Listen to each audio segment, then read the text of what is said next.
On a parlé autour du 1er juillet du manque de logements au Québec. Certaines familles se retrouvaient devant rien. À ce moment-là, certains groupes disaient qu'on devrait davantage bâtir des HLM au Québec. Bien, le gouvernement Legault va annoncer, par l'intermédiaire de sa ministre des Affaires municipales et de l'Habitation, André Laforêt, aujourd'hui, qu'on va essayer de rattraper le retard en matière de logements sociaux. On sera en retard de 15 000 unités et au cours des prochaines années, on rattraperait ce retard-là.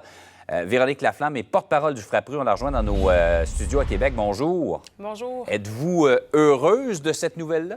Bien, c'est une nouvelle qu'on attend depuis très longtemps. L'année passée, à pareille date, la ministre de l'époque nous promettait la même chose. Donc, évidemment que si ça se concrétise aujourd'hui, le déblocage des unités qui sont prises dans la machine, qui n'ont jamais levé de terre et qui ont été pourtant annoncées à la population année après année depuis 10 ans, ce serait une excellente nouvelle. On a hâte de voir les détails. Dans le budget du 21 mars, le gouvernement de M. Legault avait prévu des fonds sur 7 ans pour débloquer 10 000 des 15 000 logements pris dans la machine. Alors, on a bien hâte de voir si ce sera l'entièreté qui seront annoncées aujourd'hui et si les modifications qui seront annoncées vont prévoir un financement conséquent pour permettre un tel déblocage. Oui, on dit qu'on va ajuster le financement parce que ces projets-là, les entrepreneurs qui se lancent dans ces projets-là bénéficient d'une aide du gouvernement.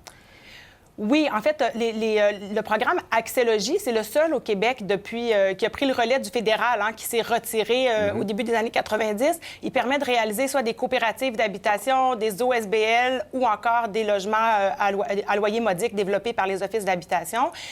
Or, les coûts maximums admissibles à ce programme-là n'ont pas été indexés depuis 10 ans, ce qui fait en sorte qu'avec la hausse des coûts de construction et la hausse du foncier, du coût des terrains, c'est pratiquement impossible de faire ces projets-là et c'est ce qui fait qu'il y en a pratiquement pas qui réussissent à lever de terre. C'est particulièrement difficile dans les régions plus éloignées. Je pense à la Gaspésie, où il y a une pénurie de logements aussi. Oui, donc si effectivement, on livre la marchandise, 15 000 logements sociaux sur une période de 4 ans, est-ce qu'on va être en bonne posture? Est-ce qu'on va avoir rattrapé le retard?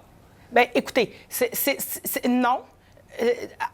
En fait, ça va être une bonne nouvelle parce que ça n'a pas d'allure que des budgets aient fait des annonces, que des fonds aient été réservés pour des logements qui n'ont jamais levé de terre. Alors, c'est sûr que ça va être une injustice qu'on va avoir finalement, qu'on va avoir réglée. Donc, et on s'en réjouirait. Par contre, ce n'est pas suffisant pour répondre aux besoins qui sont nombreux. Vous le savez, seulement à Montréal, quand on regarde le nombre de ménages locataires qui sont en attente d'un logement à prix modique, on parle de 23 000 personnes. Pour l'ensemble du Québec, c'est 38 000 ménages locataires.